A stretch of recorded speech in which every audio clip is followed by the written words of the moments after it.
presented by Dano's Seasoning. Yum, yum, get you some. What's going on, everybody? Welcome into the Sunbelt Syndicate. As always, I am Dominic Crissetto here with TJ Corman. TJ, you're in the usual studio today. I am not in the usual studio. I don't even know what this, it's a bluish, greenish. I don't know what it looks like to you. It's a very light blue wall behind me here with the door. So yeah, you may hear some rowdy family from time to time. I don't know. You said you've got people over too as well, right? Yeah, man. It's that time of year. It's that time of year. Everybody's coming together, have some drinks, and be merry. Well, at least be thankful, and then later on be merry. And be drunk. And be drunk. There's that. There's always that. Oh, man. Well, yeah, we had a heck of a week. Hopefully everyone's having a good, solid time. Like TJ was saying before we got started, a lot of people are probably traveling. This may be an episode where a lot of people watch after the fact, but we still wanted to bring you the great content that TJ helps provide every week, especially going into the last week of the regular season and some of these teams' last games of the year at all. Yeah, we definitely didn't want to miss out on this, but yeah, let's just temper expectations. This episode will certainly be a tad bit shorter. Wanted to also mention that we are brought to you by the Dog Sports Media Network and presented by Dano's Seasoning, which we're going to be using a lot of Dano's Seasoning over the next few days. TJ, I'm sure you will as well, but my dad already picked some up and he's planning on using it tomorrow.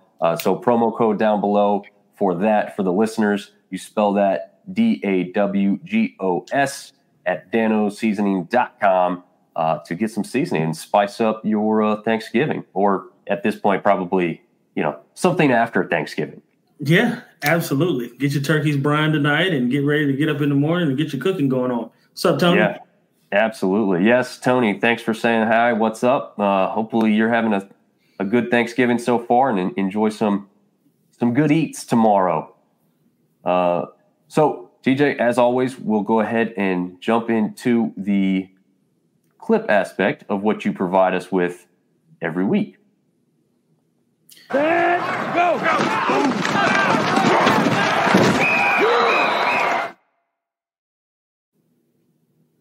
And by the way, that's not my voice saying "set go" during that commercial break. Just in case you guys were wondering, that is not. It's not loud and intimidating enough. I did say my share of set goes in high school, though. There you go. I did play a little quarterback in high school. And by little, I mean short, because I am short.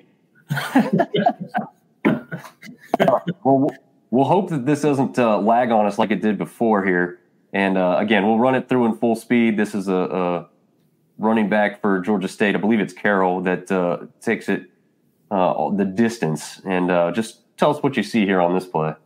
Yeah, so surprisingly, Georgia State came out firing on all cylinders, but this play was blocked up really, really well from the gate, from the word go. I mean, you've got, linemen that are climbing, getting to linebackers, getting off blocks, some staying on blocks. It was really a well-designed offensive play, but you're going to see a couple key blocks here that I'm going to call out here in just a minute. The first of which is being right there. It looks like I don't know if that's a fullback or if somebody's peeling and getting up to that second level, but that is what springs this run and makes this gap easier for that running back to read. Nice patience through and true and through the hole, and then explosion through, and then he goes at this point basically untouched down the field. So. Excellent blocking scheme. And like I said, Georgia State really, they actually, as an LSU fan, I got a little bit worried. You and I were texting during the game, defense was not something that we were hanging our hats on in the beginning of this football game. So shout out to Sean Elliott and those Georgia State Panthers. They certainly hung in there longer than I thought they would. That's for sure. Yeah. Absolutely, and I'm gonna call out Tony on this one. He's an LSU fan, so he says all is well, boys. Well, all is well because you ended up coming back and hammering Georgia State in the end. But This one worked close up front. We got Montreal back as well, getting ready for TJ's. I'm choked on my water. Yeah. I knew he was coming. I knew he was coming tonight. I knew it. I knew it was going to be something. Great. Yeah. Oh man. Yeah. Oh man. Yeah. Tony says, yes, it was at first for sure. Yeah. Yeah, definitely. I mean, this was a game. It looked like it was going to be a game, and I was surprised by that because the defense for Georgia State hasn't been great thus far. The offense we knew would bring it, so that didn't really surprise me. But well, I tell you what, LSU's defense has not been great this year either. So yeah, that's true. That's a great point. Very good point. This next play is from Louisiana in Troy. We'll see what happens here on this one. Really, you're going to be looking at the defense to make the play on this one. Yeah, a classic case of miscommunication. I don't know who got it wrong, whether that was the receiver or the quarterback, but there was certainly miscommunication on this play. Looks like the quarterback expected number 3, his receiver on the outside, to continue upfield. But you'll see, too, that DB could have easily gotten called for illegal contact down the field, especially with the ball in the air. It could have very well been pass interference. Obviously, this ball is not catchable in this regard, but it certainly could have been, illegal contact for sure. Because if you at the snap of this ball, once this guy, once he's releasing, right? Yeah. Watch here. I mean, and he just jams him the rest of the way up the field. Look at this. Yeah. I mean, it's easily illegal contact. Now the ball is 12 yards overthrown, so most officials won't call that play, and it also looks like he just kind of stopped running. So I don't know who was wrong, but I do know that DB was sort of playing with fire in that on that play. Yeah, and luckily he had the other DB. Believe that's Reddy Stewart there. I'm not sure if Reddy Stewart's a number off the top of my head, but with a play like that, I'm pretty sure it's the guy who had a bunch of interceptions last year, who was one of the better corners in the Sun Belt altogether. Yeah, well, and 2, if you go back just a little bit from the rear view, look at the quarterback, right, and watch the safety as he's looking at the quarterback's eyes. The quarterback never looks the safety off ever this entire play. So he was reading his eyes. He was reading his eyes the entire way. 8 was reading his eyes the entire way. I mean, he took him right to the ball. Watch this. Watch 8. Watch quarterback's head. Watch 8. And he stared him down the whole way. I mean, that's easy. Yeah. You and I could have picked that off, and our knees don't knee the same way they used to knee. So they're going to bend the right way anymore. Right. So yeah, I mean, this is just bad all the way around. Bad quarterback play, bad route running. I don't even know that it was a route run. I don't know what's going on there. But terrible football. Yeah. I'll get to some comments here. I'm operating off one computer also, people. I usually operate off of 3 screens. So this is a big change for me tonight. So jumping back and forth, I might miss some stuff for a second. Tony does agree that Carroll is a good running back. And, yeah, phenomenal. Definitely one of the better ones in the Sun Belt. And, no, it hasn't. Again, I'm getting to these a little bit later. So, but, hey, guess who's here, TJ? Hey, my guy, Artie. What's up, man? Yeah.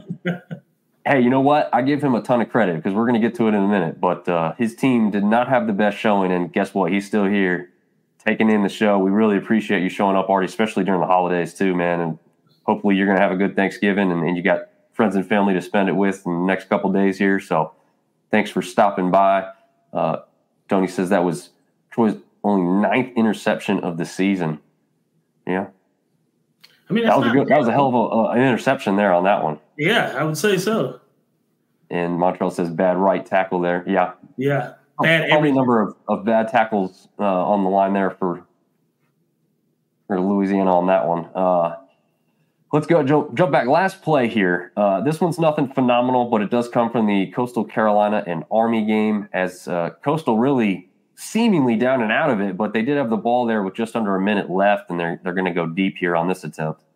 Yeah, I mean, just last gasp, and then at this point, I'm sure onside kick to follow. But 15 needs to kind of relax, right? Like, you're down by two tutties, bro. Like, calm down. Let's focus on getting this onside kick, which you did not do, and go home, because great. First of all, phenomenal catch. Let me give him his props. It was a prayer. Pickney threw it up. It was certainly a prayer. But let's temper our emotions, right? When you're down 2 scores with 58 seconds left to go in the fourth, let's relax. Are you no, this is Guest here throwing the ball, and he got the start after some kind of Oh, that's right. That was Guest not okay. Sorry. Yeah. Vasco, who's running all over everybody the last couple of weeks, did not get the start for some reason. That'll wrap it up for our clip segment there. But are you a little surprised that it was Guest who got the start over Vasco at this point? Yeah, especially given our conversation last week and the way he's been playing. I thought he would certainly get the nod, but apparently, and you never know, right? With some of these things, you have things that happen during the week that people maybe don't know about, and it doesn't make the media. I know there's a lot of times when we played, and Trail can certainly speak to this, that some people got less playing time because of some bonehead things they did during the week. So not saying that he did or that's what the case was. Right. You never know what goes into these types of decisions. So yeah, absolutely. And in one sense, it made sense because we also, before Vasco ever even played a game, we both thought that Guest was throwing pretty well and thought that he was kind of the future. And then Vasco comes in and plays kind of a different game, right, as the scrambling option, but was successful at it. So I was kind of surprised that, they had just something that seemed to be working. They change it, and they had their struggles against Army. And we know how Army, technically the turnover battle, we'll skip over this for when the actual game, but the turnover battle belonged to Coastal. They won that one 2-1. However, what's not in the stat book is that they had a punt block for a touchdown, which is essentially a turnover in my book. So it's really 2-2, and you play a team like Army who can sit there and control the game clock with running it like they do, and now you've got a quarterback who's a thrower and not a runner. I guess that spelled disaster for Coastal in the end. It was kind of a surprise to see that there. I see Montreal. Yeah, absolutely. Those things should also always be private, man. I mean, whatever situations you guys got going on, leave it in-house. Leave it in-house. It's not our business. And people like us who we don't get paid to do this, but there are people who do get paid to do this. Someday soon, TJ. Someday soon. That is fair. That's not our business yet. So. Yeah, not yet. Tony says, my poor Southern Miss Golden Eagles host Troy defense. Yeah. That one's going to be a little rough, I think. Bless you, might be a little rough. Oh, man. All right, let's see if I can get this thing. Again, we're operating off of one screen. I think we're going to get this thing here. There we go. All right. Nice. Ole Miss. Now, Ole Miss being Ole Miss.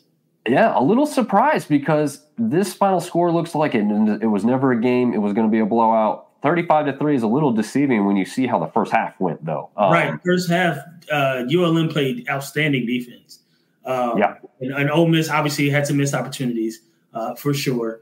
But, I think, too, a lot of this is sort of taking a team lightly, right? If you're Ole Miss, you know you're going to win this game. And sometimes it's hard to get the engines running, right? It's time to – you start to take a team lightly, and then all of a sudden you look up and it's 7-3 at halftime, right? Yep. And it's like, oh, wait a minute. Now I remember that happening back in 2007 against Michigan, and they did take us slightly that first quarter, and then they were never able to get back because we were more talented than a ULM team was. And sometimes that can happen to you.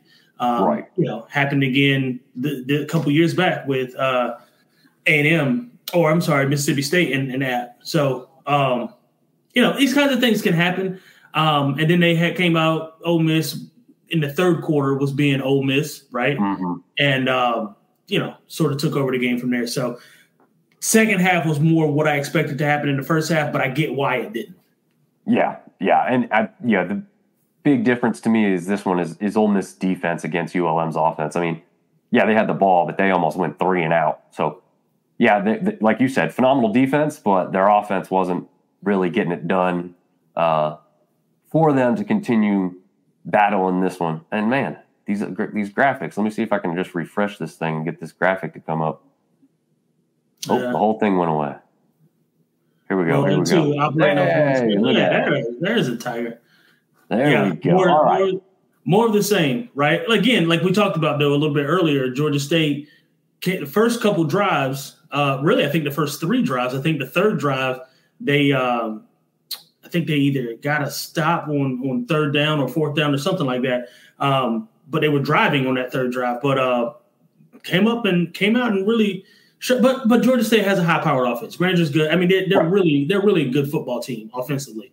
Yes. But also, it's LSU, and when you're going against who I think is the best football player in the country, in Jaden Daniels, it's hard to be able to stop that. So more of what we thought this would be. Yeah, definitely. Early on, I thought, hey, maybe we're going to have a quarterback duel, but I knew, in the heart of hearts, that Georgia State's defense wasn't going to be able to hang. Like you said, LSU's defense has struggled, so it wasn't a complete shock that Georgia State could come up and jump out with an early lead, but you had a feeling it wasn't going to last. So, unfortunately, it only got worse after those first 2 touchdowns for them. Yeah, that is a fact. Yeah. All right. This one we thought could be a little bit of a sneaky game. Yep. Not quite as sneaky as we thought, maybe, at least. But I also think, yet again, this is a little bit closer of a game than the score kind of indicates at the end. What do you think about that? Yeah, I agree for the most part. I mean, you got 16-7 going in at halftime, and then I think really at that point, I mean, Southern Miss scores 13. Sort of, I know part of football is garbage time, right? But they cut it to 10 at that point, right? 23 to 13, and I'm like, okay, it's not easy, but it's doable, Sure. So, but again, and to that end, Mississippi State is not very good this year. Let's just call it spade a spade. They're not a very good football team. So, we expected, like we said, this could have been a sneaky game, and to your point, it kind of was. It didn't really get out of hand until the fourth quarter. Or I guess maybe till third quarter going in, and then you started to see maybe it was a mountain that what you call it, couldn't climb, and Southern Miss, they couldn't climb it, and so it was just like, I don't know. I never thought they would win, but I did project that if it was close, I wouldn't have been surprised. Yeah, and I think we both agreed on that, and again, at one point in the fourth quarter, it was a 10-point game. So, Tony, this is a great question. It says, who's y'all's pick for offensive and defensive player of the year in the Sun Belt? I didn't give any warning to TJ on this, so, we didn't really talk about this type of thing. But these are the kind of questions we want to get. So maybe be thinking about that in the background, TJ. We'll get to that after we wrap up the scores here. Give you some time. Because I've got a couple people that I like. Okay. Cool. Yeah, I mean, I think both of us know people right off the top of our heads, really, that we could go with. But, you also kind of, when you get to those kinds of questions, you also still want to have some stats to back you up. So, sure. You just want to look some stuff over. But Tony also says USM can't settle on and develop a quarterback or an offensive line, and they can't call plays well, I'm sorry to say. Yeah, I mean, I think it did improve after, I guess during the App State game when Will Hall had given up the play calling duties. I felt like they looked a lot better offensively than they had in recent weeks. But, results may vary, right? I mean, they've won some games and they've lost some games. So I didn't really expect them to win this one. I'm not going to put a big mark on them for this game specifically. But, it seems like they may need to maybe find somebody in the offseason who they can count on to do that. And I don't know, the Herd maybe struggling under the same thing there. Pennington comes into this one and throws 3 interceptions, and they get shut out by the Jaguars down there in South Alabama. And obviously not much to say on Marshall's side of this. I don't know if you got anything to add, or you just want to talk about how well South Alabama did in this one. Yeah, I was really, really, really disappointed in Marshall. Especially considering how well they started the year. And I think you and I had high hopes for Marshall, given where they were trending. And these last few weeks, I think 5 weeks in a row, have just been extremely disappointing and more. And I think it speaks more to them than it does. I think you never want to say a team has given up, right? Right. But I think the writing's sort of on the wall for them at this point. And I think they're just going out there just to go out there. And that's when it gets to that point, it's kind of sad. And that's also when people get hurt, right? Right. So, I think this says more about Marshall than it does about South. Now, and that's not taking anything away from South Alabama and what they did, right? What they were able to do.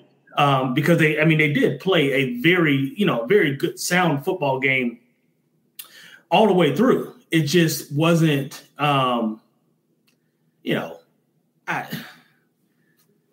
just really disappointed in Marshall, man. I really am. I mean, but again, you've got Webb who had, 24 carries for 117 yards, so I don't want to take away from what they did, but I mean, Bradley only threw for 176 yards.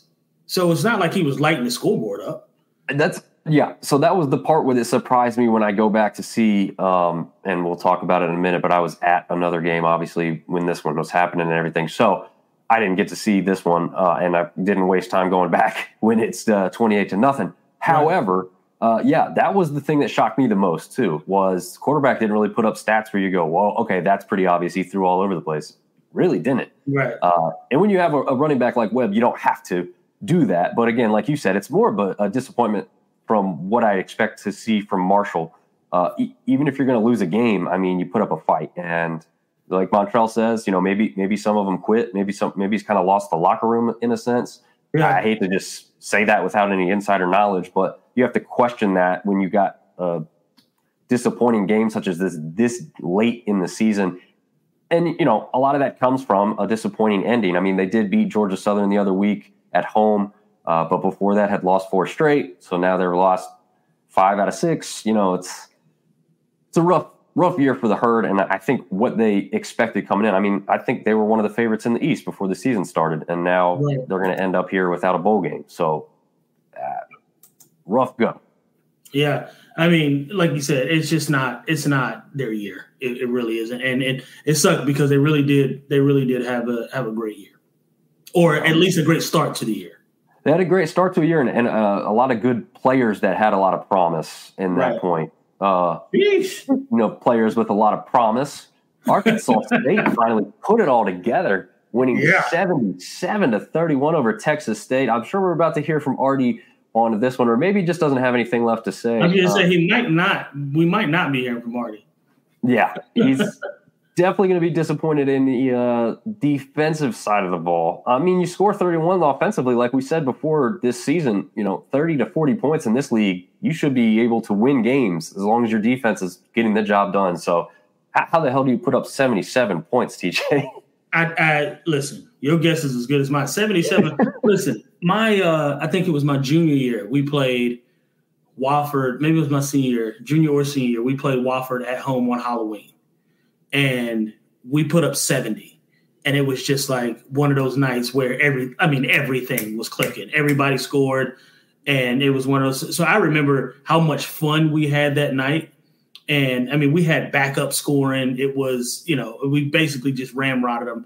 And it kind of got to a point where we were just sort of making a point at the end, just because we knew we could. And there had been a lot of trash talk back and forth because the year prior, remember, they beat us after we beat Michigan.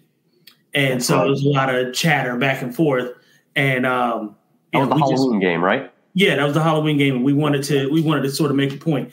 So in that regard, I can kind of see how you get to score 70 because we did it on purpose. I don't know how this happened. Like, I mean, unless there was something said before the game, I don't know. Yeah.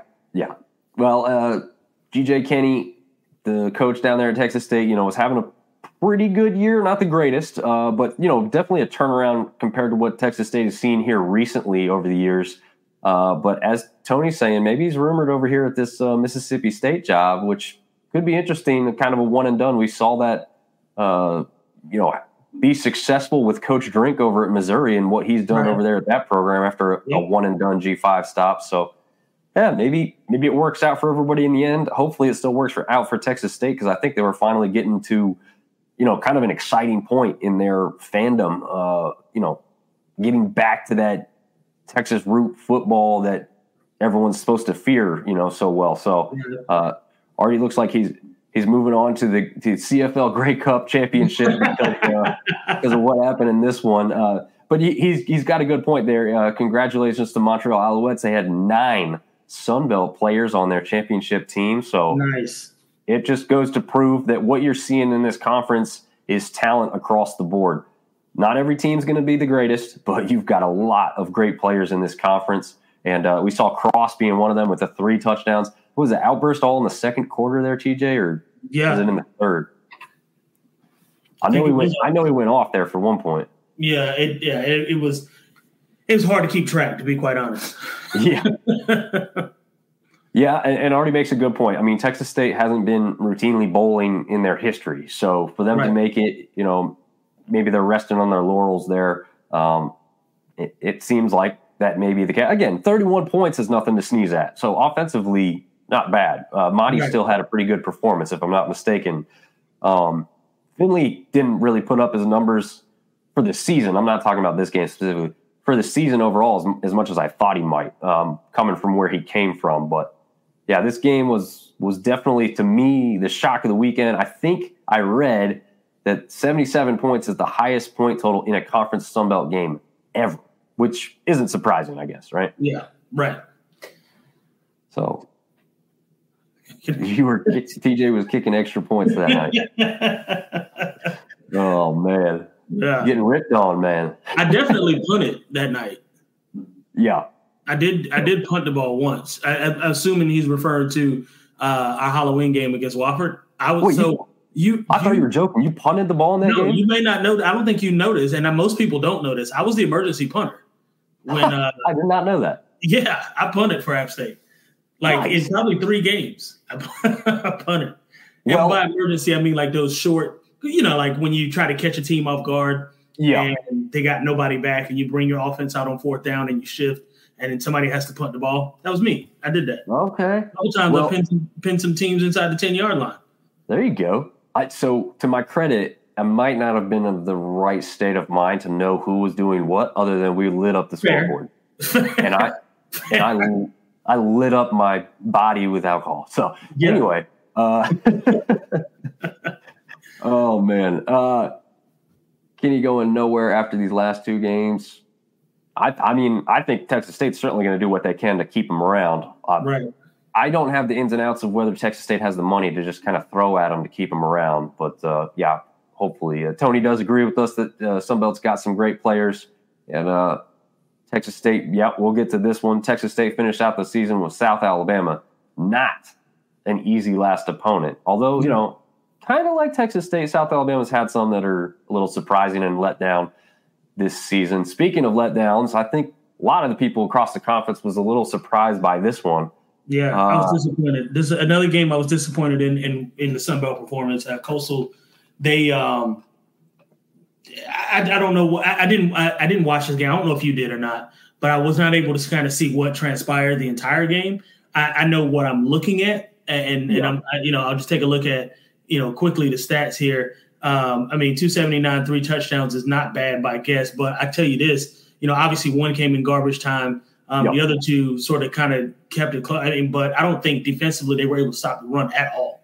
Not even a little bit. 12 carries for 112 yards by Riley. And then, there were some other players who had some impact. I think there were 2 other guys that had over 70 rushing yards. So you factor all that in. You're talking close to 300 rushing yards in a game. Most times, and that with clock control and their scoring, most times you're going to lose. So. Yep. Yeah, absolutely.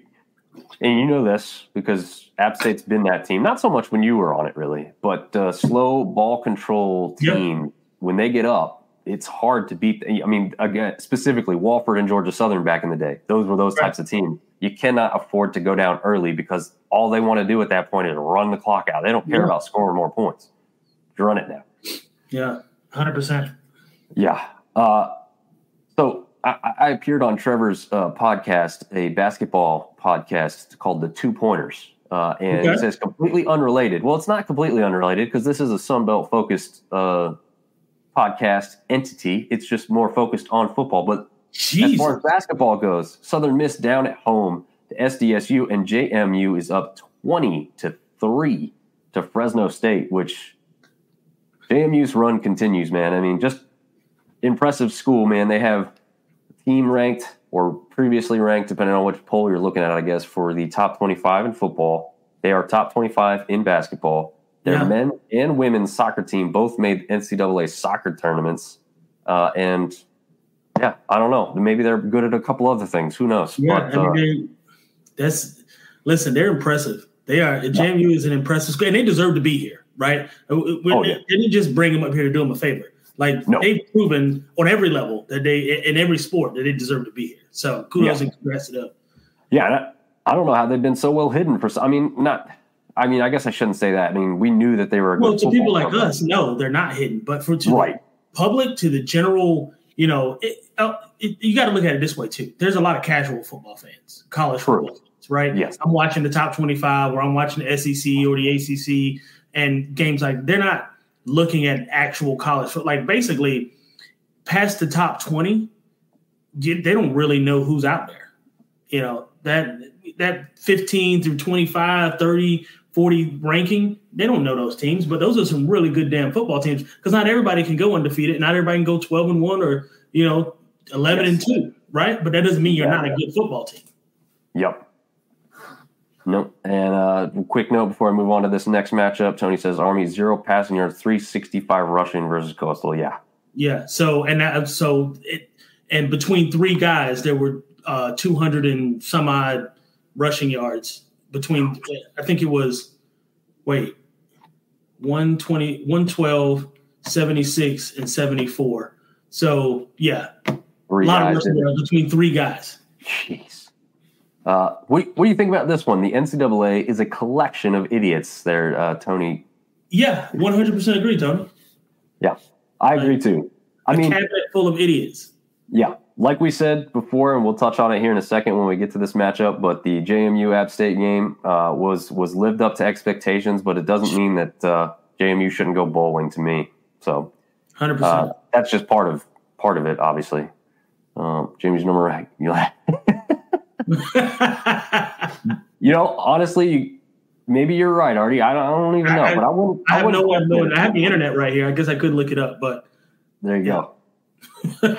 Oh man, yeah. So speaking of this one, Artie says Troy still dominating the West, move over Louisiana. Yeah, I mean, I thought this was kind of a get back season for Louisiana. They kind of turned it on towards the end of last season, looking forward to this season, and I thought, Troy was great, but they're going to lose a lot. Can they stay on top of the conference? The answer is yes, they can. Yeah, emphatically yes. Yeah. So, fantastic job. I know Louisiana fans were questioning a late, questionable pass interference. I think it was pass interference they called. It might have been holding. I think it was pass interference. Pass interference, yeah. Ball was in the air, yeah. Yeah. You saw that one? Yeah. What did you think about that? I mean, you've obviously been kind of on the wide receiver aspect of that. Yeah, I mean, sometimes listen. There comes a certain point where what do you expect a DB to do, right? They got to play football too, and this is coming from a receiver, albeit slot receiver. I wasn't a wide receiver, but still, they got to have they have a right to the football just as much as we do. When the ball's in the air, it's anybody's. That said, they can get a little bit handsy, right? And the problem is when you can't feel your defender or the offensive, when you're on defense and you can't feel the guy, you start to panic and you reach and you grab, right? And that's what happened. There's also some people who thought really the Troy wideout actually kind of grabs him, close where it's I've seen this move in soccer too. These guys are getting harder. Yeah, they're getting smarter and they're getting better at this. The guys in soccer, when someone's trying to defend the ball, they'll actually grab the guy's jersey and bring him into him, and then they'll fall forward like the guy bumped him. Well, it's not true. I think we're seeing this in football now too, where it's they see the hands and they kind of grab that guy closer, and then they act like he pushed off. So they're looking for the offensive pass interference kind of call. And anyway, maybe that's what happened here. I didn't see the best look at it to be really definitive.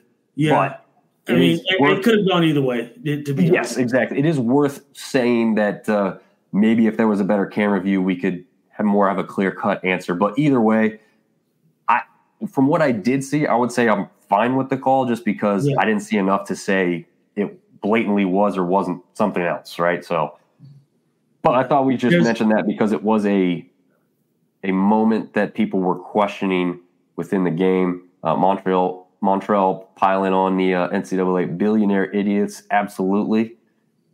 Hopefully not many of them are billionaires. Hopefully it's just the collection. We hope not. Also, quick moment of truth for me as a wide receiver in college. There was a couple times where I knew I wasn't going to get to the ball, and I threw my body at the defender and got some pass interference calls. So just throwing it out there. Listen, it's set up for us to win. So I might as well used it. There's a couple games again. One that happened at home versus Citadel. It was well overthrown. And I think Almighty was just throwing it away because I wasn't open and nobody was open. And it was over my head, but I was in the middle of the field. I wasn't on the sideline. And I jumped, like the guy was trailing me. I jumped into him and then fell. And just threw did a little James Harden, threw my hands up, flop kind of deal. And it worked. It worked. 15 free yards. We'll take it. There you go. Not bad. Smart. Hey, it's, again, some of that stuff. If you know they're going to call it, you might as well use it. Yep. Louisiana's had some struggles at the quarterback position. But saying he's their third string quarterback is also kind of he wasn't the third string quarterback coming into the season. He kind of has become the third string quarterback because he got injured first and then he got kind of misplaced. But yes, they're on their fourth or fifth rotation of quarterbacks being their number one guy because of injuries. And actually, I think it's just mostly because of injuries. The poor play has been not that bad, really. It's mostly been because of the injury bug that's kind of hit them there, which obviously we know that's a very important position on the field. Montreal is saying they should be able to review those penalties. Honestly, when it comes down to a game-changing or game-winning or game-losing type of play, absolutely. I agree. You should be able to challenge those types of things. Inside 2 minutes, but I don't want to do this the whole game. I don't want to do that the whole game. Yes, okay, I can agree with that because I don't want to. You can't slow the game down any more than this. In fact, I wouldn't mind. Football game's already 3.5 hours. Yeah, I wouldn't mind the NFL type of thing. No, there's really no challenges unless you want to challenge the call. Right. Because there's a whole lot of booth-initiated challenges, which, okay, those can still happen. But if a coach disagrees with something that can be reviewed, whether it's pass interference or some other penalty, and there's a clear view of it, and like you said, you throw yourself at the DB, and they're like, oh, no, that guy definitely dove. They can go back and pick that up because on 4th and 10 and they need it, and it was pretty obvious that something didn't happen, anyway. Yeah, I agree. They should be able to kind of do that with those close calls and very questionable plays there. NCAA President Charlie Baker needs to do the running of the bulls, either slow his ass non-leadership self. Tony's just ripping the NCAA. Yeah, he's got a vendetta. Yeah. That's right. Yeah, Tony's saying that he did write an article before the season started on Dwayne Winfield, who I believe, Tony, you can correct me if I'm wrong, his nickname's Lunchbox or Lunch Pail or something like that because he just gets in there and goes to work. So you got to love that fact. And I guess we haven't seen him yet on the field, but maybe they'll get down to having to use him soon as far as this one's concerned. Getting the last couple games here. We had a barn burner in this one. Yeah, we did. Didn't expect Old Dominion to pull it out. I think you and I called this, or not called it, but we talked about it last week. And I think I picked Georgia Southern, so obviously disappointed in the output. But that last, field goal by Old Dominion, clutch, absolutely clutch. Well, in the clutch, at first I didn't know how far it was. Right, I had initially read, and then when I went back and watched, I'm like, oh well. I mean, that's a 22. I think it was 22 yard. It's a chip shot. He was straight down the pipe too. It should be a chip shot, right? It should be. But we've seen, so especially, in these kinds of games when it's this close and this tight, you've seen it where things did not go well. Now, I will say to Appalachian State's point, we do got a kicker who made a 50-yarder to win a ball. 50, was it 50 or 52? 55. 54. 54. Yeah. So, not to toot our horns, but we got lucky with our kicker. But we've seen worse things happen. So yeah, and Artie says ODU with the upset, dude on them after the first few weeks. Yeah. They made me eat crow, and I'll be the first to admit that I was dead wrong. Yeah, I mean, you just think with the struggles that ODU has had on and off offensively, they've been pretty consistent defensively. Yeah. Besides the Liberty game, right? That was a little bit of an outlier. Right. But really, the people that have beaten them haven't beaten them soundly. And, with Georgia Southern's offense, I really thought they were going to be able to pass the ball on that defense because it's built really more on a run-stopping defense with Jason Henderson there. And Tony's giving him full credit by saying Jason Henderson is a beast. Absolutely. Early clue that he's probably my defensive player of the year. Although we're going to agree there because I was okay. He doesn't miss tackles, man. He just does not miss tackles. But I will say, had Gerald Green not gotten hurt for James Madison, yeah, he may have been my pick because that dude is just an absolute. My honorable mention is JMU's entire defensive line. Yeah, I mean, I couldn't believe well, let's see. We're on this game now, so we'll just jump to it now. So App State beats James Madison 26-23 in overtime on the last possession there as JMU really took the lead first on that field goal. Talking about the run offense for App State, really, you have what they've thrown at people in the past, which is like all 5 running backs, all with kind of slightly different styles. I really thought that kind of like ODU had kind of worked into the game against JMU, that was going to bode well for App State and really open up some running lanes. Not necessarily gashing for 200-plus yards type of thing, but thought they were going to have more success on the ground. And really, James Madison kept them totally in check. However, Aguilar went through the air. And if you want to expand on what he and the wide receivers were able to do there, let's hear it. Yeah, I cannot tell you how impressed I was with Joey. And he absolutely, 318 yards, 3 passing yards, did have the 1 interception, but he played just a solid foot. Listen, anytime you throw for over 300 yards, you're doing something right. That's first thing. But there's a difference between throwing for 300 yards and then throwing for 300 yards when it matters. And we needed every single one of those yards. Ruin your magical season. Yeah, absolutely. And I think I said this 4 or 5 weeks ago. I didn't pick us to beat JMU. Especially the way we had been playing, and I'm glad they proved me wrong. I didn't pick us. Now, obviously, last week going into it, I changed my pick to because I was thinking more with my heart than I was with my head. But I did say, based on how well we've played and the fact that our defense has come to play, that we were, and it showed up again. Right, defense played outstanding. Now, third and fourth quarter, or I'll say more the fourth quarter. Then I was sort of pissed off a little bit with our defense. We gave up way too many big plays in the fourth quarter. But when we needed to in overtime, App State really came through. You're welcome, Marty Cat. This is what we do. But when we needed to, defense showed up, showed out, and really they put on the show. So I'm proud of those guys. Yeah, absolutely. It looks like I think I recognize Randy's name from one of the groups we're in there, Georgia Southern fan. Georgia Southern cut passing way back versus ODU, cost us points, but also limited turnovers. We'll have to see us limited passing versus App State in rival week. Yes, absolutely. We are definitely going to get to that one, Randy. It is interesting that they cut the passing back. From what I've seen live and in person and some on film, obviously, I wouldn't be cutting passing back against ODU. Their secondary doesn't seem like it's their strong suit. So it is not. I'm not sure if that was purposeful or some injuries caused some of that thought process or what, but I don't know if ODU's the team I would have done that against. And we got to get Neil in here because Neil did pick us to get Marshall, JMU, and Georgia Southern. And I remember him harking on that JMU pick hard for the last several weeks, really. I was going to say for the past couple of weeks he's been on it. So Yeah, so absolutely. And just a note, I did get to travel up to this game. Full credit. I don't know if we've had any interaction from James Madison fans on this, which is shocking with what they've done. You would think they'd be finding any outlet to come talk their trash on, obviously, before this week. But anyway, regardless, full credit to a phenomenal game day atmosphere.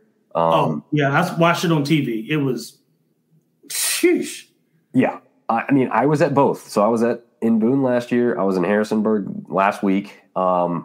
Neither were bad or anything like that. I'm not going to disparage one or the other, but there was a different energy to JMU. I won't lie about that. But one quick note for those of you who have ever thought or want to go to game day, do not take your children to these types of events. And if you do, stay on the perimeter, man. I wore this shirt specifically, and you can see it clearly has a big block A on it. So it wasn't hidden who I was there to root for. And when I first walked over, I was completely by myself till my father met me later on, that's where their house is where I'm at now.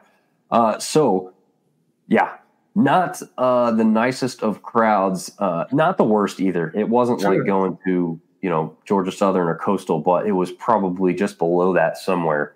But the older people were all great. Interacted with quite a few of them, really nice people. All the App fans were cordial that I saw interacting as well. Obviously, we now, as App fans, want James Madison to go in there and beat Coastal Carolina, so we have a shot at the Sun Belt Championship. And I think and I just wanted to note that I know some people said JMU was kind of quiet when they got into the stadium and everything. I'm going to just say this. I think they put so much into that game day and so much into the Pat McAfee show the day before that it was bound to kind of simmer down at some points. And so I think that was one of those reasons for maybe some tempered, game day noise once they finally got into the building. There was a lot of smoking and drinking going on before and during game day. So I think it was hitting everybody late in the afternoon. So I think that was part of the reason for that. And so that was the last game, I believe, that was the last game of the weekend. And so now, I don't know, before we go to a quick break here, if you want to talk about our pick for defensive player, and we agree with Tony Thomas here, Jason Anderson, 166 tackles, 19 of them for loss. Yeah, insane. So absolutely phenomenal. Yeah, like you said, he just doesn't miss the tackles. It's not that he's, the second and third guy in very often. He's usually the first guy, and he's holding on until that guy goes down. So I think, do we say that, he had a wrestling background? That's probably helping him out, I think. Yeah, he was a wrestler in high school, and really, I think all from middle school on, and just chose football. Yeah, well, made a damn good choice because I would say so. He is a football player, and he will be playing at the next level.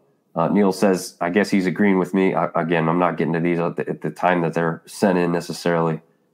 Oh, okay, so Neil was there alone for a little while too, and says it sounds like he experienced much of the same. Artie's saying, okay, Artie's maybe a little surprised by the JMU treatment. Now, again, I don't know what I look like to everybody else. I'm about 37 years old, so I'm in there with the students mucking it up, and I wasn't trying to cause any problems, so I really stayed away from any physical threats. I mean, I'm not the biggest of dudes, but I am about 6'2", so it wasn't like I was going to be intimidated too much. But no one threatened to try and throw a punch at me or anything like that. I'm not saying they're out there trying to fight me. It was more of just like the language, really. Trash talking, yeah. Yeah, but I will say this was really one funny thing. Like, this dude walked by me and he was so blitzed. He was like, and I'll try and make it sound as close to what happened as possible. Must suck to suck. And I'm thinking that meant it must suck to suck. And then he said, he mumbled something along the lines, we're going to beat you like 20-3. And I'm like, you're only giving yourself 20 points, which actually is pretty funny because he was pretty close with the 23 points. But, before the game, I had heard some guys telling me they were going to beat us by 40 and they were going to put up 50 and all this stuff. And I'm like, look, I know if you thought they were going to put up 50, you haven't watched them all season. No, yeah, exactly. And you hadn't watched App State's defense and what they've rounded into form to be, right. So absolutely. And Randy's looks like he's just as upset with Georgia Southern as we thought he might be. He says, right, why cut back on the passing versus ODU? The one game we should have thrown and we didn't. We have OC problems falling apart down the stretch, Jedi mind tricking ourselves. Well, that means that us and App State are in for a hell of a game this weekend because you know what that means. It's going to have success somewhere else. Right. But, Neil says he was talking to some nice guys at JMU, but cussed like a dog by a few. Yeah, the younger guys and girls they came with it. They were going to make you feel threatened to some extent. As far as offensive player of the year, I don't know if you have somebody off the top of your head. Tony is throwing out Marcus Carroll, 1,293 yards rushing, 13 touchdowns, number 5 in the FBS. Yeah, he's definitely up there for me. I don't know if he's number 1 for me. I got to be honest, what I've seen out of Jordan McLeod for James Madison. I was just getting ready to say Jordan McLeod. I mean, he's got, 30 or 3,000 passing yards, 27 TDs, only 8 interceptions. Yep. I like it. I like what I see. And not only that, but that's one of those things you lean on the record too, right? Like not only is he getting it done statistically, but his team is winning those games as well. Where Carroll is on a team where he's getting the statistics, but his team isn't performing up to great expectations. So that's when you couple those things together. Yeah, I don't know. Maybe we have the same picks. I mean, I'm thinking Jordan McLeod is mine. I mean, Aguilar's up there for me too. Again, he's I like Aguilar.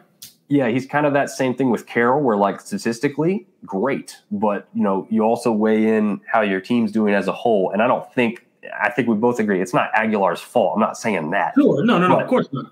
But when you're looking for, like, the top dog, it's probably and likely to be paired with statistics and a record. And so for that reason, I'm probably leaning Jordan McLeod. I've been really impressed with him. Like I said, going into this season, knowing they were going to have to replace a transfer quarterback with another transfer quarterback, it's hard sometimes to get things jump started, and he came in. It was plug and play right away. Yes, yeah, and just so phenomenal, no drop off at all. In fact, it may have been an improvement over what you saw from last year if you want to go that far. Our JMU fans bandwagon right now. I think it's just like what TJ just said a little bit ago. Honestly, there's a lot of casual football fans, and there's a lot of casual football fans in the middle of Virginia because Virginia Tech and Virginia haven't been good for very long here lately. Right. So they're looking for a winner to latch onto. And guess what? They found one in the mountains of Harrisonburg, Virginia. So, I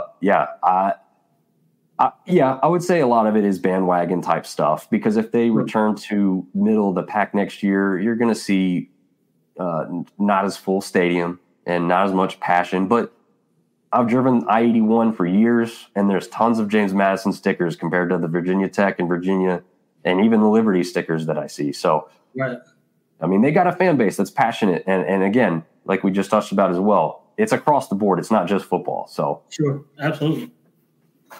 All right, I'm going to roll through some of these things. Yeah, Texas State's running back Mahdi, absolutely. Also another phenomenal player. Again, kind of sticking to the same narrative with the record not being as high up as you might think you'd want it to be. McLeod, if we win and get that championship game, Joey plays great. It's him. Yeah, I could see all these arguments being made. Mm-hmm. Yep. Again, yeah, statistically, a lot of these guys are real close, and that's why I'm saying when you come down to close statistics, you lean on the record. And I'm a big App State guy, obviously. With what I'm wearing, where TJ went to school. But yeah, I mean, I got to favor the guy who put the record up too. Yeah. Yep. All right. So we'll take a quick break, allow TJ and I to get us a sip of water, and we will be brought to you by our Danos sponsor. Again, this is the time of year where you put some Danos on some stuff, revitalize those leftovers, and spice up some of that Thanksgiving stuff for tomorrow. Yum, yum, get your son. Yum, yum, get your son.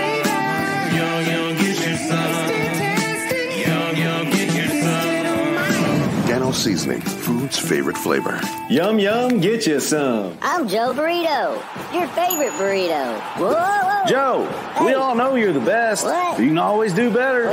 Try the new Dano's Hot Chipotle. Hey. Ooh, that's spicy. Yum, yum. Yum, yum, get you some. All right, like we said, be sure to go out there and get some Danos. The Chipotle and spicy are the ones I highly recommend. Even the original right now with what time of year we're going on with Thanksgiving is very good. Getting into this week's games, First one up on the docket, Troy at Southern Miss Saturday. This is a noon kickoff. This one on ESPNU, so a lot of people can check this one out.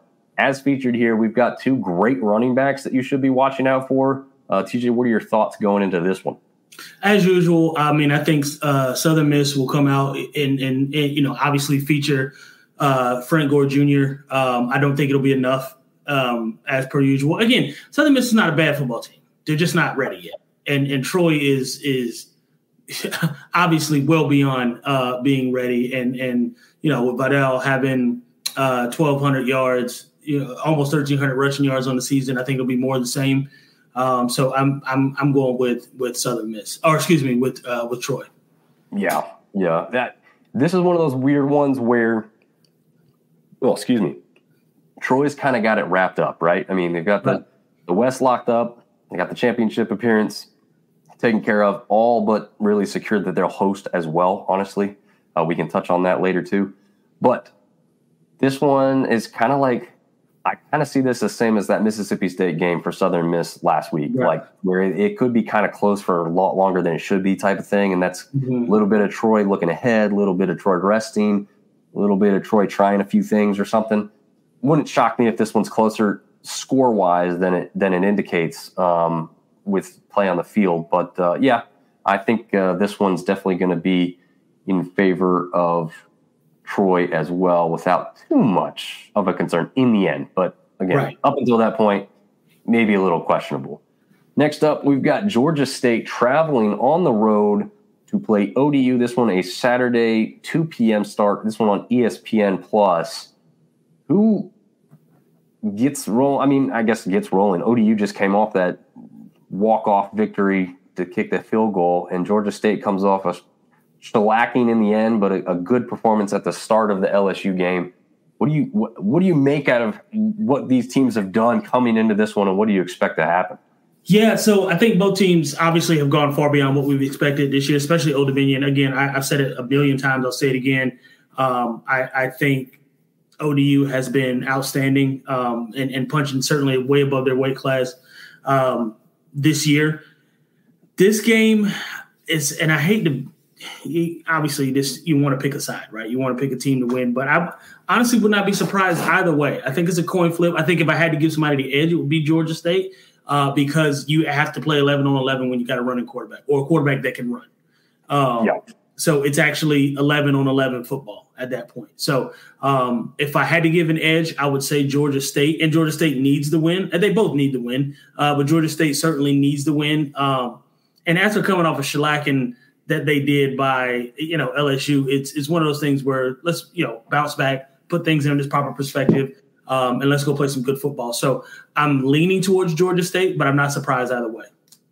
Yeah, I think it's funny that you say that they need it more, Georgia State, because I honestly feel the same way. But what's funny about that is I'm double-checking myself before I say this. Yes, Old Dominion has to have this victory for a postseason berth, for a bowl game. So they technicality-wise, need it more than Georgia State. Georgia State's going to be in one regardless. But I do kind of agree with you. Like, Old Dominion's coming off this victory over Georgia Southern, and they're probably feeling really good. Whereas Georgia State's coming off of a couple lackluster performances, and they kind of want to right the ship before they get to the bowl. I was going to say, especially going into a bowl game, you want to come out and be your best self. So I think Georgia State's going to be better. Well, let me rephrase. My hope is that they're better.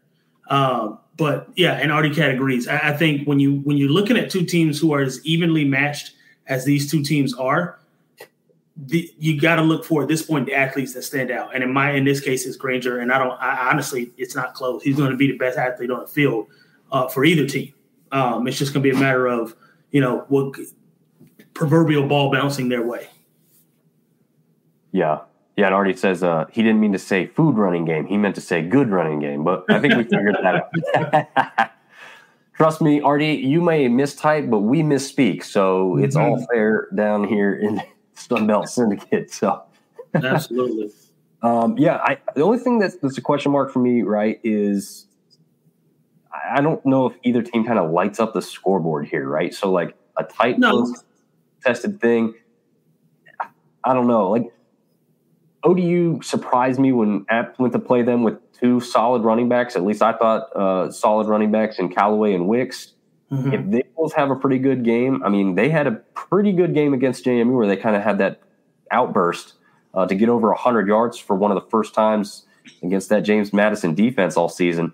They can do something like that against let's be honest, a lesser Georgia State defense. Wouldn't surprise me to see Old Dominion take this one. And also wouldn't be the worst thing because then we have another bowl-eligible team. So I'm kind of either way on this one. Right. I did spend some time with the Monarchists. I think it'd be cool to see them, cover a bowl game. So I'll pick ODU for that reason, just to throw something different out there. Okay. But, yeah. Again, I think this is kind of like we've said in the past, like a little bit of a coin flip game, maybe. Mm-hmm. In one of the Raging Cajuns. Okay.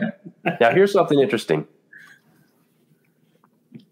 This game, what is the all-time series? I think I had it up here. Oh, I'm going to have to pull it up while we discuss this one. But it's way closer than you would think in this matchup overall.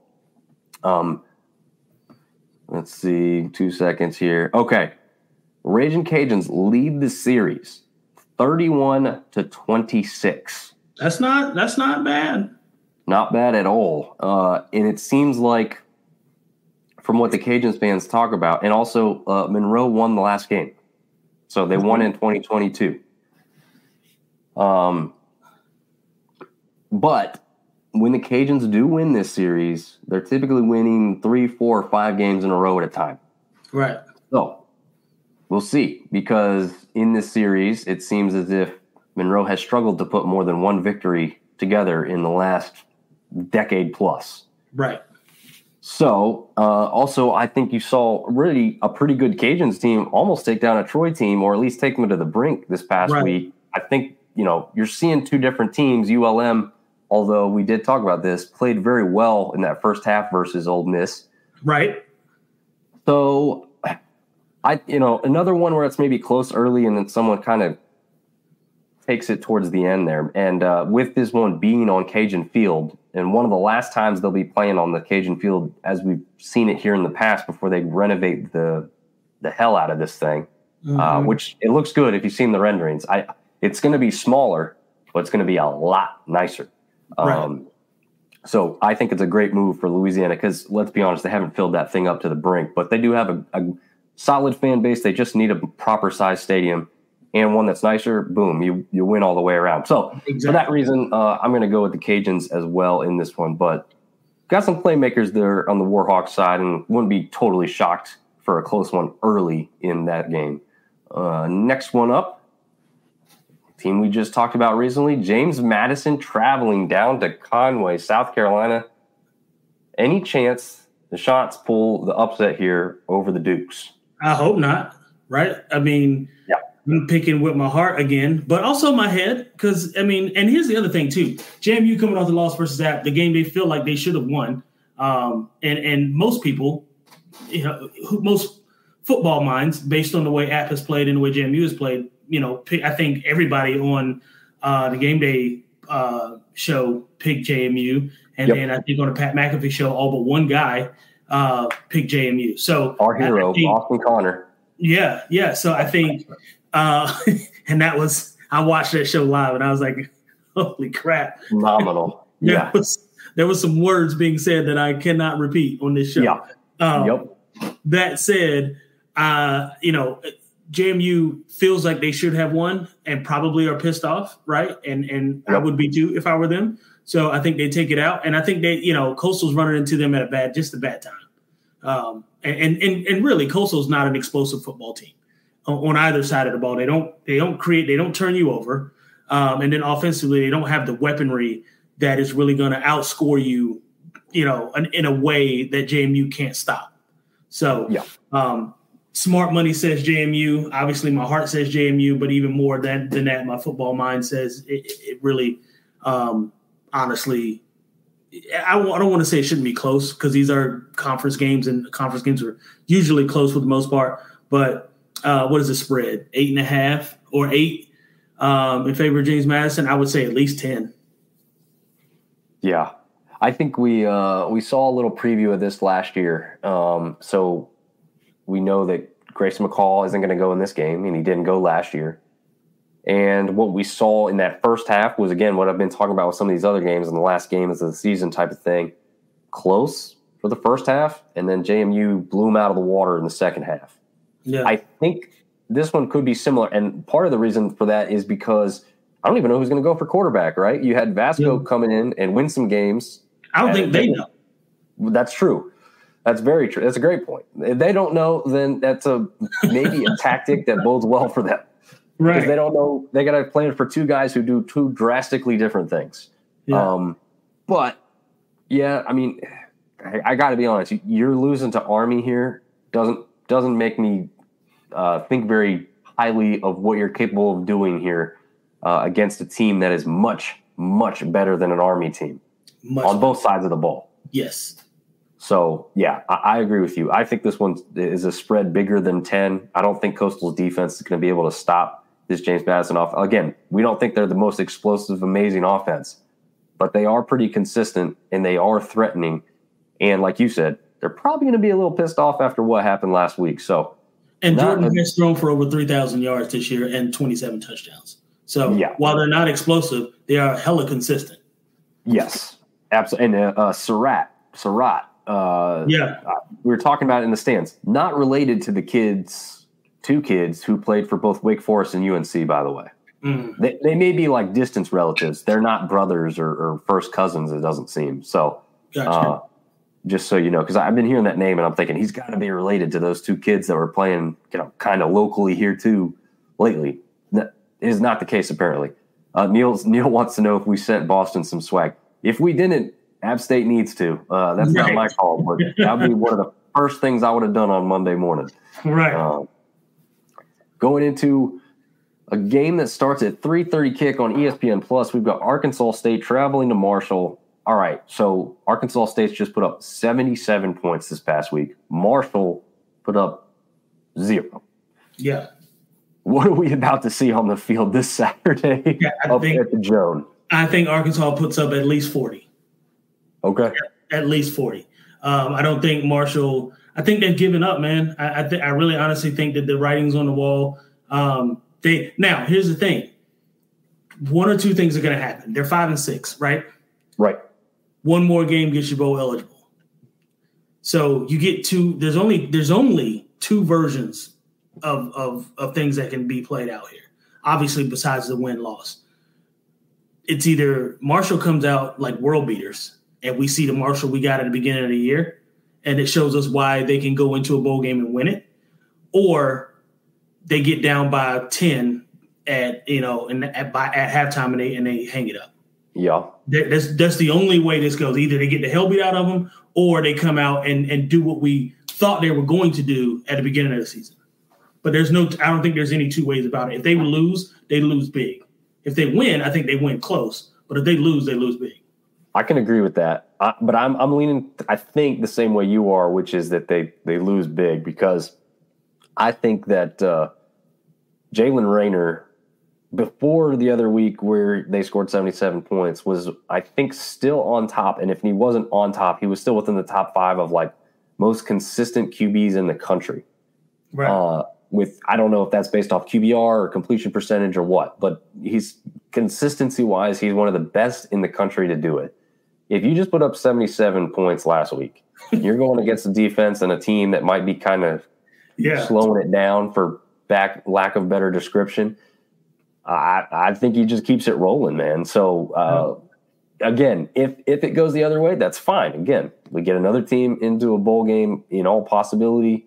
That no one's going to be upset about that except for maybe some Arkansas State fans. But, yeah, I think right now we've got 1, 2, for sure bowl games, 1, 2, 3, 4, 5, 6. Georgia State is 6. Troy is 7. And then App State is 8. So we've got 8 teams right now that are bowl eligible, just if the season stopped today. So having 1 or 2 more, I'm not going to be mad about, right? Like if Marshall wins and gets in, that doesn't stop Arkansas State from being bowl eligible. So I'm not mad at them if they win. And then, Louisiana, they obviously need this win against UO Monroe. That gets them in. So that would be 11 teams. And then if ODU wins against Georgia State, that would be 12 teams. And it still doesn't change Georgia State's status of being bowl eligible. So I'm not mad if those things happen, right? Yeah. Again, we've gone through the picks and we don't need to go back and rehash it. We said what we said. But if those things happen and we get 13 teams instead of 9, listen. Yeah. You're not going to hear any complaints out of your boy. Nope. Nope. I think it's, again, this is going toward what we'd said, when we started this thing this year, which was like premier G5 conference. And I think, 9 teams, even if it stopped today, 9 teams are bowl eligible. There's something to be said when you've got 9 teams going to a bowl game from your conference. You can say what you want to say about G5 schools versus P5 schools, but there's a lot of P5 schools who wouldn't last in our conference. And that's a fact. Oh, yeah. Yeah, absolutely. And Artie, I don't know if you saw Artie's comment there. He says, "Go Herd." I think that maybe a little indication of how he felt about last week with how his Bobcats were treated. I mean, listen, I hope they do win. I want them to be bowl eligible. Yeah. Yeah, I do too. Yeah. I mean, if you don't tell me who they're playing, then sure, yeah, I just want them to be bowl eligible. Right. I mean, nothing's going to change. Arkansas State, the only thing that may change is the bowl game that they get and the opponent that they see, whether they're 7-5 versus 6-5, or I'm sorry, 7-5 or 6, whatever, or 6-6. The opponent doesn't really. One game's not going to change it that much. So if Marshall wins it, it's a win for everybody. Right. Yep. Absolutely. And I mean, Marshall's a brand, so having them be a team from your conference that gets in is a good thing. It's like a Boise State. Like, when they make it, everyone just expects them to go in there and be good and win. And, same can be said for Marshall, even though that may not be true. There's going to be people that are, like you said, casual football fans who just go, oh, yeah, Marshall's in the bowl. They're probably going to win. Same thing with App State. That when we go to a bowl game, we expect it to win that game. Yep, that's true. Very true. Expected to win. How about this one? South Alabama travels to Texas State. This one, a 7:00 kick on the NFL. This is not the last game of the week. This is the last game of the day on Saturday. I saved us one that we're going to talk a little bit more about after this one. But, again, the nightcap for the weekend is this one. And how do you see this one playing out? Another coin toss, man. I think Texas State, they better bounce back, right? Like, they don't have a choice. I don't have a lot of faith in South Alabama. I certainly don't feel about them the way that I felt at the beginning of the season. You and I put them as possibly, besides Troy and maybe Louisiana, possibly winning the West. And that has not come to fruition at all. That said, they are bowl eligible. Both teams are bowl eligible. So really, this is kind of a momentum game. I would say certainly a pick'em game. I think for momentum purposes, I think Texas State needs this win to go in and have some level of confidence going into a bowl game. But I don't think it matters either way. But if I had to pick who wins, I'm betting my money, and I'm not going to bet a whole lot of it, on South Alabama.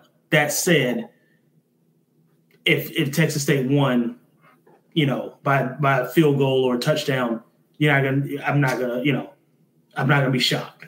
Yeah, and I think the question below from Artie is really the point there, right? Will Texas State's defense show up? That's the question. You're going to need it against Webb and Carter Bradley and oh man, I'm going blank on his name. The guy right there in the picture, Kylan Lacey. Lacey, yeah. Need it against those three. He's got 12. Lacey's got 1,200 receiving yards already and 6 touchdowns. I say already, season's almost over, but still. 1,200 receiving yards and 6 touchdowns. There's nothing to sneeze at. Right.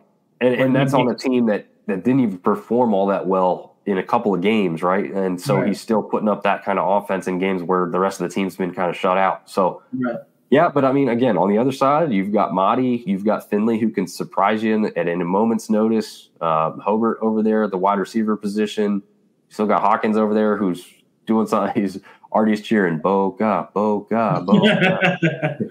I think he's got his vacation spot figured out. Yeah, that's why Artie wants to go there.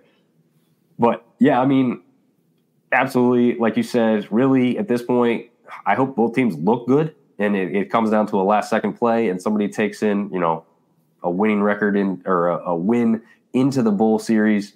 and both teams move on to a bowl and hopefully win those. But obviously far too early to predict that.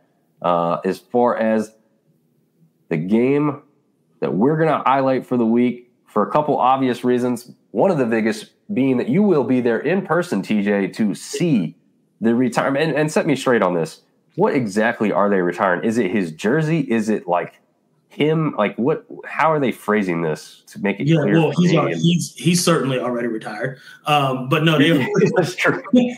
They're retiring his jersey, so there will never be another 14 worn in that stadium again, which I think is certainly well deserved. There's a couple other people I could think of, maybe number 28 that can stand to be retired as well. But well deserved. I've talked to Armani a lot this week, last week, a lot leading up to it. Talked to his wife as well. It's going to be epic. There's going to be a lot of former players there. We've got cocktail hour at 5:30 on Friday. I'm getting up there around like lunchtime on Friday. Taking my kid to the field house, let him walk on the field a little bit to, just to see what it looked like. Obviously, it's very different. He's going to get a very different experience than what I had in terms of what the field looks like and where it is now. But well-deserved for Armani Edwards. I couldn't be happier for him. And really personally happy that he thought enough to invite me, right? I mean, these are all people he handpicked and invited to come. So the fact that, he thought that much of me, and the email text read that, you were very instrumental in my success and those kinds. And I'm sure obviously it's a crafted response, right? Everybody he invited to, somewhere along those lines, it had that verbiage in it, right? That said, though, it says a lot about what he thought of me and what he thought of the people that are going to be there, and what they meant to him and us as a whole. So proud to be representing for him. Certainly excited about it, and gotta get this win, man. Gotta get this win. Yeah. Was there I was actually kind of wondering about that. I think it was my dad who was asking me about like how did TJ get his tickets? And I was wondering. I was like, I don't know if the school kind of handles that, or I don't know how that went. I just honestly didn't ask him. So that was actually really cool that you just kind of let everybody know how some of you guys are going to be up there on the mountain. And that's a pretty awesome thing. Like you said, to be one of the guys that he's reaching out to and saying, I want you up there. That's pretty damn cool. So did they hook you up? You sitting in fancy seats, TJ? You got field access? How's that part? We got some pretty good seats, pretty good digs. In terms of, I may or may not have made a couple connections about possibly getting on the field. So we'll see how this works out. It will be on ESPNU. So I will say this: if you're watching, tune in for my bald head on the sideline. Somehow I always find a way to kind of make my way down there. So that's the hope that comes out of this. But again, even if not, really for me, number one, obviously well-deserved for Armani, but number two is my son. And as a father of somebody who at this stage of his life loves football the way that he does. I mean, just the other day we were talking about, and I don't know if you read my Facebook status, he was talking about wanting to no, I won't be still. He said, I knew you were going to get a kick out of that one. That's a good one, Artie. Not going to be still any signals. I don't have a big enough mustache and glasses yet. But he was talking about how he can't wait until next football season. And, when is it going to be football again? And I want to score some more touchdowns. And so he's excited about it. And so I think really this is going to enhance his excitement about the game even more. So obviously as somebody who played football, I love that my son loves what I love. But even more than that, I love that he loves it for himself. So absolutely. While this is an important weekend for him, it'll be more important for me personally because of how my son's going to react to it. Yeah, absolutely. Does he – I mean, I'm sure he does, but, like, to what extent does he know Armonte and, like, what he did and who he was to you and App State in general and all that? Yeah, I mean, he knows he was my quarterback. He knows – it's hard to paint a picture of how good he was to somebody who's 6 years old. True. Right? Yeah. He knows his favorite quarterback is Joe Burrow. So, it's hard to compare Armani Edwards to Joe Burrow because, well, I don't see him on TV like I see Joe Burrow. You know what I mean? Like, so it's one of those things. But at the same time, he knows really how important that A is for me and what it meant long term for my life. College scholarship, where I am now. I don't know that I would have, had it not been for football. And obviously there was plenty of other places. I actually had a full scholarship to Georgia Southern to go play quarterback, believe it or not. Yeah, they wanted me to come be their option quarterback. Sorry to interrupt there, but that's really interesting because I didn't know that previously. But also, apparently, so did Armonte, right? Yeah. Or did they not want him to play quarterback? They wanted him to play a different position or something like that? I don't know. I know he had a full scholarship to Georgia Southern. I don't know what position it was. Okay. But I know, and it was funny because I'd had surgery my senior year, and Georgia Southern's recruiter, the recruiter for Georgia Southern came in. I was like, my right arm's in a sling, and I had torn labrum, so I had literally in 2 weeks or a week past or post operation, and he's like, yeah, we'd love to have you at court. I'm like, you realize I can't throw right now, right? Like, there's nothing. Oh, we don't need you to throw. We'll throw maybe 5 times a game, and I'm like, okay. So like high school again. So it was I for about a day and a half I entertained it because of the notoriety, what it would look like. And then I thought, why would I go 8, 9, 10 hours away from North Carolina where nobody's going to see me and know who? Because at that time, nobody knew who Georgia Southern, App State, all these guys were. Right. So I could do that when I could just go right down the street to go play for App State. And Elon had also offered me as well. So, anyway, I'm doing a lot of talking. But I don't see you as the small private school type there. No. Elon, I went on my visit to Elon, and I was so bored, I fell asleep at the bar we were at. Yeah, it was not – I did not have a good time at Elon. No offense to Elon. I know you guys are better now.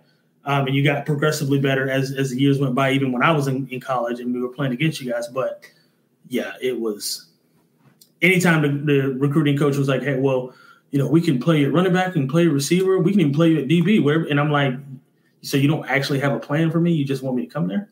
I'm good. Yeah. It sounds like that they had success doing that, though, right? They just bring in athletes and they just find where they're going to push. Yeah.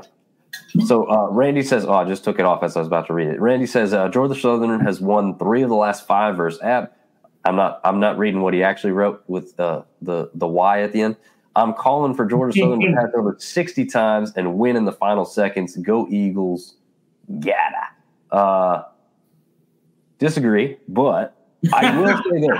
I will say this, TJ. This is one of those games where there is extracurricular. It has been some time since you and Armani and the rest of those guys were on that field. Sure.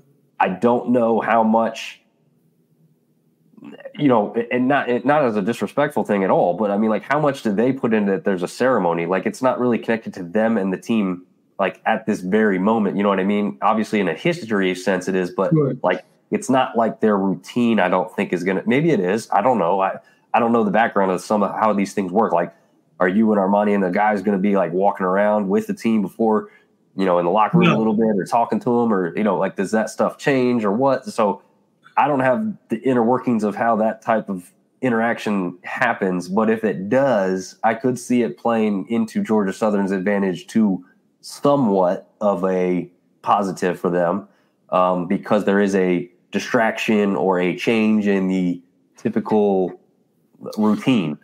Yeah, no, we won't. So we won't interact with the team really in any way. Okay. Maybe a little bit before the game, because they do the Mountain Air Walk and that kind of thing.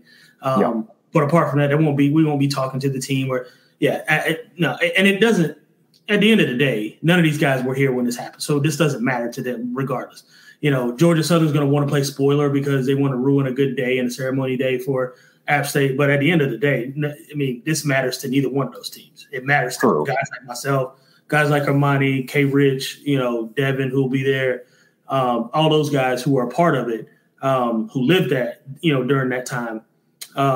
That's who's going to matter to you. So nothing changes in the preparation and in the day-to-day for this. It's just 2 old school rivalries and bad blood people or bad blood teams who want to get even. So, yeah, absolutely. Neil says that his OC told him to go to App to QB similar system. Makes sense. Well, Yeah. although it's kind of funny because similar system. I mean, App had just started that system right before he got there. What is it? 1 year Right. in? You know? Yeah. We were my freshman year, so we were running I formation, pro style I, but the year before I got there, and then Gotcha. went up to. They were invited up to West Virginia, and that was back when I want to say Geno Smith was there, maybe. Okay. No, who was it? I can't remember who it was. Pat White. Maybe, yeah, Pat White, and that was when they were running that 4 wide, sort of. I guess you can call it option style, but certainly spread offense. Yeah. In GATA, isn't that get after that ass? Yep. That's what I thought. I mean, I agree. It's kind of it flows for a slogan that you can, shorten like that. I'll agree. It is kind of a cool slogan. I mean, it is. Yeah. So I'm it's not also cool to get beat to too, but whatever. Yeah, Randy's giving us some props there too. Well, not us, but the team as Joey's been real good. Yeah, absolutely, he has been real good. And Troy, one of our college football dogs, says, "Shut my mouth, y'all live." Yeah, we've been live, Troy. Yeah, man, join the party. We're probably we're almost wrapping up here, but before we do wrap up, TJ, I'm putting you completely on the spot, so I realize if you don't have anything prepped and ready, but was there any story that's kind of crazy or funny to think back on that involved Armani and you specifically, or just in general that about that you'd like to share with the audience before we leave them for the night? I don't know that there was anything. I mean, so obviously there's a lot, right? I mean, there's some things obviously I can't share with you guys because there's some. We had some moments. I will say he never shied away from trusting me. One of the things I did love about him is that he did trust me, especially over the middle and on those, big downs, third down, second down, third down, got to have it type plays. He trusted me a lot. And that speaks to really what he thought about all of our receivers. I mean, if somebody was open, he was going to throw him the ball. He didn't have a favorite. And I think that says a lot about him. And he was just so dang tough, man. I mean, he's a tough guy. For to be 185 pounds, maybe soaking wet with bricks in his pocket. Right. Yeah. He was tough as nails, bro. And so, if anything, like I said, and he rarely ever got injured, which is insane to think about. True. I don't know that I ever remember him. I mean, I'll say this, and obviously it's hard to compare 1 year what Richie Williams did versus the 4 years that Armani did it. Right. It's too very, he didn't, but it was the same type of talent. It was the same set. And you weren't obviously there when Richie was there, or were you? Did you see? No, but I mean, that's when I started really watching App football because they were on TV for the playoff run. Right. And that's when I kind of took notice of them the most. Yeah. So I bring up Richie to say there was, and I think I've said this on several occasions, the gap between a quarterback who's a senior and leaves versus a freshman who comes in and takes the mantle was so minute that it was insane. There was no drop off from Richie Williams, who took us to a national championship, who, led us into, down into Louisiana and in the Tiger Stadium, where we really played above our weight class in that game. Scoreboard doesn't show it. I think we lost 24-0. There were some plays that were made that, we really could have scored and gashed them.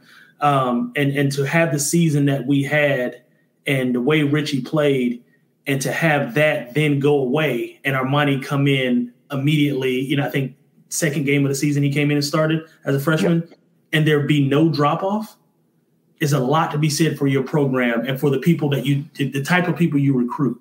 For something like that to happen. So it's a kudos to both Richie for setting the standard and then Armani for upholding the standard, right? And then to us as a team who understood what that standard was and kept it going. So there's a lot of moving parts. Yeah, absolutely. I think in a weird world, Armani played a little bit in that NC State game towards the end or after halftime or something. And then his first career start was against, I believe, JMU, right? Yeah, the very next week. Yep. Yeah. And who are we coming off of? So see, look, it's perfect circle, man. Coming off everything of JMU, comes full circle. Life is life. Yeah, yeah. So I just have one question Sure. before we go. So from the outside, Armonte is more of a silent, lead by example leader. Was that kind of the case across the board, or was he actually a little bit more vocal behind the scenes where people didn't see that kind of stuff? So funny thing about Armonte is so you're right, silent killer, led by example. We had a lot of meetings. He never really said that. There was some times when he did speak up and he was pissed off. Everybody shut up. Oh, because he's a guy that never talks. Right? I'm always running my mouth, and when I say something, it is what it is. But when Armonte talks, it's like, okay, all right, this is serious. This is business. I say all that to say, for a guy who never talks, we played a lot of spades, and we'll probably play spades when we get to Boone Friday night and then the Saturday night. His demeanor in playing cards is completely different than what you see before and during the game. He is talking trash at every level. I mean, from the first hand that's dealt to the last hand that's dealt, he is talking trash the whole entire time. He's so fun to be around. So his personality is such a different shift for who he is as a football player versus who he is the person. Gotcha. Because they are different people. And again, he has a switch that he just turns on, and it's a quiet switch. He turns it on when he's on the field, and you see it, and it's just like, I can't believe he's this way. And then you get him off the field, and it's like, oh, he actually does talk. So, yeah, I can see it, but it'd be fun to see it like you said. Excuse me, in the spade setting, like that would be fun because it's just a free for all and probably just a bunch of fun to be involved in something like that. Not that I'm any good at spades. I probably have to hear the rules again before I play. But that's the thing. Yeah, when we play spades, all of us, if we got to teach you how to play, you're not ready yet because the way we play is a lot of trash talk. There's a lot if some of it might hurt your feelings if you're not good. And this is back in college. Take a shot, pass the bottle around, bottle comes back to you. We're playing cards. I mean, by the time we get done playing spades, we probably between, I would say maybe 6 or 8 of us, we finished a handle of whatever we were drinking that night. And then we just go out and hang out, and then next day decide what we're cooking on the grill during the daytime. There you go. The way we did it, man. So that's how it got all started for you with the grilling then, huh? Oh, yeah. This cooking thing, I've been doing this since, you can ask anybody watching the show or anybody who played football. I've been doing this cooking thing since well before college. My dad actually catered the football team a bunch of different times while I was at App. So, nice. Okay. Yeah, this goes way, way back. This didn't just start. Got you. So it was from your dad probably that really got you in. Yeah, no doubt. Nice. All right. And you're getting to see him tomorrow or today or something? No. So they're doing their thing home. And the reason they did is because he didn't want to get up early tomorrow or Friday and head on back. So decided to stay, which is fine. I mean, I got a bunch of my family going over to his house. Gotcha. So, and then, like I said, we're leaving so early Friday morning that it wouldn't even been worth him coming up. So yeah, I guess that's a good point. Yeah, I keep kind of forgetting how close, like Thanksgiving is to hey, we got to get up the mountain. Right. I mean, we're 3.5 hour drive for you. Yeah, I mean, we're leaving 8:30, 9 o'clock in the morning, and we're gonna get up there and mess around a little bit, have some lunch, and walk around and enjoy it. Yeah, absolutely. So, I don't know. Do you have a score prediction for this one then, real quick? Last thing. I know we can score with the best of them. I'm going to give us 34. App State 34, Georgia Southern 31. Ooh, okay. So a little callback to almost the Michigan score there? Yeah, I think 34-31 is apropos. I think we scored late field goal in the fourth quarter to seal it. Nice. I'm gonna go. Oh man, This one's always close, right? Like you're just alluding to. I'm going to go by a full touchdown, though, and just say something easy, 28-21. Okay. Yeah, 28-21. We'll see. I mean, there's probably going to be some field goals, so that'll probably be wrong, but yeah, whatever. I'll take a victory no matter if it comes by 1 point or 17, so whatever. Right. This is that rivalry where all you want to do is win. You don't care how ugly it is. Yeah, don't care how it happens or what it looks like. Just win, baby. Yep. All right, man. Well, TJ, everyone else that participated, followed along, even if you did it in silence, we really appreciate it. We know there's a lot going on. We want all of you to have a safe and happy Thanksgiving, and be sure to tune in to your team's favorite games. And if you're looking for one to tune into, this one right here, Georgia Southern App State, definitely put that one on your calendar. So until next time, we will see y'all later.